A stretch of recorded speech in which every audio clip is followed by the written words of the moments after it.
आप सभी को अपने चैनल में स्वागत है। आज हम लोग श्रीमद् भागवत गीता का 16वां अध्याय का अध्ययन करेंगे। अध्याय 16 अध्ययन करने से पहले आप सभी से विनम्र निवेदन है कि आप सभी इस चैनल को सब्सक्राइब कर ले और वीडियो को लाइक और शेयर अवश्य कीजिएगा। चलिए शुरू करते हैं। श्री कृष्ण जी बोले, हे भारत, अभय शुद्ध सद्गुणी होना, ज्ञान योग निष्ठा, दान इंद्रिय दमन, यज्ञ करना, तप, सरलता अहिंसा, सत्य अक्रोध, त्याग, शांति, चुगली न करना, सब प्राणियों पर दया, तृष्णा से बचना, कोमल स्वभाव, लज्जा, चपलता का त्याग, तेज क्षमा, धृति, पवित्रता, द्वेष रहित, अभिमान न करना, देवी संपत्ति के सम्मुख जन्म घरने वालों को यह सब गुण मिलते हैं। हे पार्थ, दम्भ, दर्प, अभिमान, क्रोध, कटु भाषण और अज्ञान, ये सब आसुरी संपत्ति के सम्मुख जन्म लेने वालों को प्राप्त होते हैं। पांडव, देवी संपत्ति मोक्ष और आसुरी संपत्ति बंधन का कारण होती है। तुम शोक न करो, क्योंकि तुम उत्तम देवी संपत्ति के भोग को जन्मे हो। हे पार्थ, इस लोक में देव और आसुरी ये दो प्रकार के प्राणी उत्पन्न किए गए हैं। देवी को विस्तार पूर्वक वर्णन कर चुकी, अब आसुरी को सुनो। धर्म में प्रवृत्ति और अधर्म से निवृत्ति असुर लोग ही जानते हैं। उनमें न शौच न आचार और सत्य ही है। वे संसार को असत्य, निराधार और अनिश्वर कहते हैं। उनके मन में जगत की उत्पत्ति का कारण काम से प्रेरित पुरुषों के संयोग के अतिरिक्त कुछ नहीं है।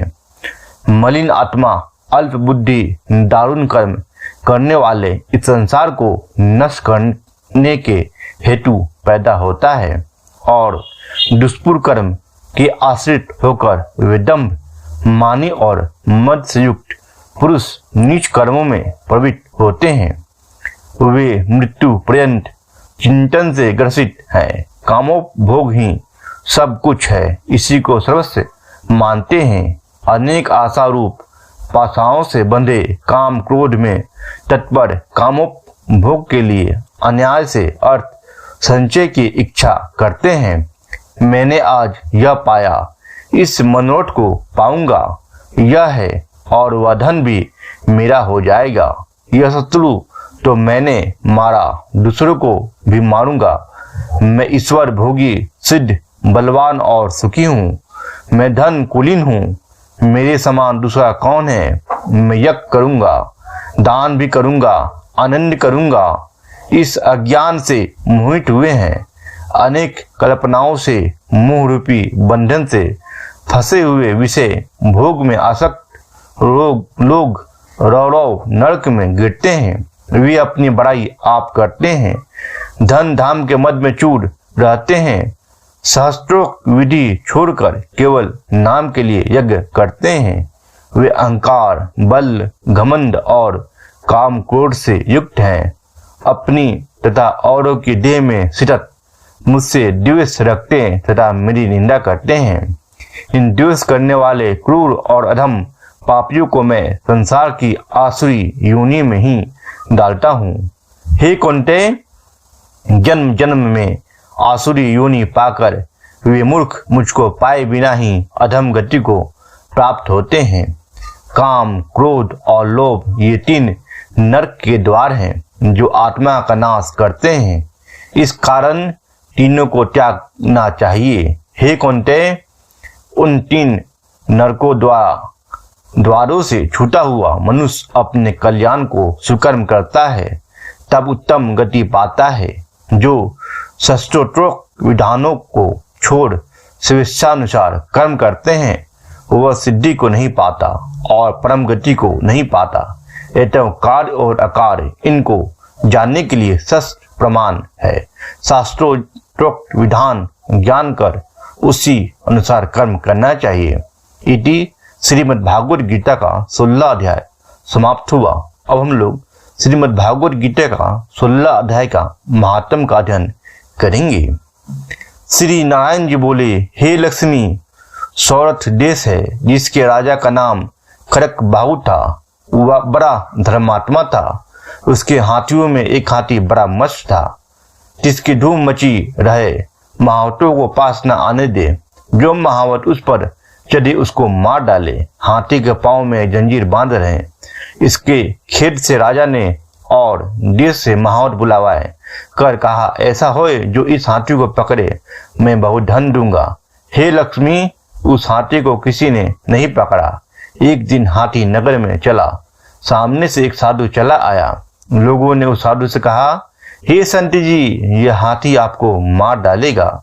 संत ने कहा, देखो, तुम श्री नारायण जी की कैसी शक्ति है। हाथी की क्या शक्ति है जो मुझको मारे? मेरे नजदीक नहीं आ सकता। साधु ने नृत्य प्रसार कर देखा। हाथू ने सूर्य के साथ साधु की चरण वंदना की और खड़ा रहा। तब साधु ने कहा, हे गजेंद्र, मैं तुझे जानता हूँ।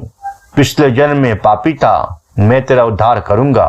चिंता मत कर। हाथी बारंबार चरण छूटा, माथा नवाता था। लोगों ने देखकर राजा खबर की। राजा की वहां आया, देखे तो हाथी साधु का खड़ा है। तब साधु ने कहा, अरे गजेंद्र, तू आगे आ। हाथी ने आगे हो चरण वंदना की। उस संत पाठी ने कमंडल से जड़ लेकर मुख से कहा, गीता के 16वें अध्याय का फल इस हाथी को दिया। इतना कहकर जल छिड़कने से हाथी की देह छोड़ देवदेही पाई। विमान पर चढ़ वैकुंठ को गया। राजा ने संत को दंडवत प्रणाम किया और कहा, आपने कौन सा मंत्र जिस कर यह अधम दुखदायक को सदगति प्राप्त हुई? संत ने कहा, मैंने गीता के 16वें अध्याय का फल दिया है। नित्य ही मैं पाठ करता हूँ। राजा ने पूछा, हाथी पिछले जन्म कौन था? साधु ने कहा, हे राजन, यह पिछले जन्म एक अतीत बालक था। गुरु ने विज्ञा दी, बड़ा पंडित बनाया। वह अतीत तीर्थ यात्रा को गया। विशेष को शोभा बहुत हुई। अच्छे अच्छे सत्संगी उसके दर्शन को आते। 12 वर्ष पीछे गुरु जी आए। वह अति नम्र थे। यह बड़े समाज में बैठा था। मन में सोचा, अब इनके आदर को उठता हूँ तो मेरी शोभा घटेगी। यह सोचकर नित्य बनकर चुप हो रहा। गुरु जी ने देखा, मुझे देखकर इस नित्य बंद किया है। ऐसा देखकर साफ दिया। कहा, अरे मंदमत, तू अंधा हुआ है। मुझे देखकर सिर भी नहीं नवाया और न उठकर दंडवत किया। तूने अपनी प्रभुता का अभिमान किया है, सो हाथी का जन्म पावेगा। यह सुनकर बोला, हे संत जी, आपका वचन सत्य होगा। कहो, मेरा उद्धार कब होगा? गुरु जी को दया आई। कहा, जो गीता जी के 16वें अध्याय का फल संकल्प तुझे देगा, तब तेरा उद्धार होएगा।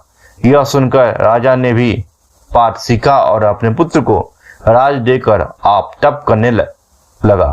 वन जाकर 16वें अध्याय का पाठ करने लगा। इति श्रीमद् भागवत गीता का 16वें अध्याय का महात्म समाप्त हुआ। बोलिए बोलिए श्रीमन नारायण की जय। श्री हरि विष्णु की जय। जय श्री कृष्ण, जय श्री कृष्ण, जय श्री कृष्ण।